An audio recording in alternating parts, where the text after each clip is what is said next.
नमस्ते मकनपुर। हामी चाहिँ मकनपुर प्रवेश गरिसक्यौँ काठमाडौँलाई छोडेर।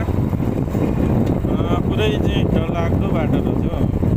सिन्धुलीको भन्दा चाहिँ अलि डेन्जरै लाग्यो घुम्ती, किनभने घुम्ती पनि यस्तो आकारको छ क्या।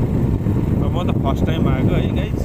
मलाई चाहिँ अलि अब सानो बाबु छ पछाडि, त्यही भएर पनि अलि मलाई चाहिँ यो बाटो ठिक त ठिक हो, तर अलिकति समाउन सक्ने खालको बाटो केटो समाउन त सक्ने, अलिकति फेरि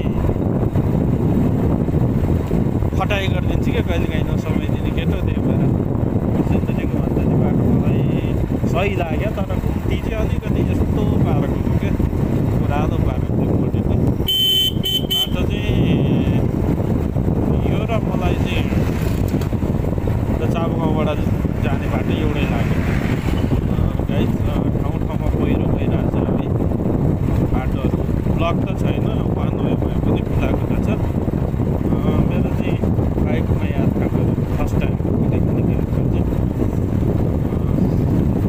त्यही भएर यसो छोरालाई राखेर घुम्नु लिएर आएको। आज केटो फेरि मानिरहेको छैन, बाबा घरै जाउँ भने छ केटो।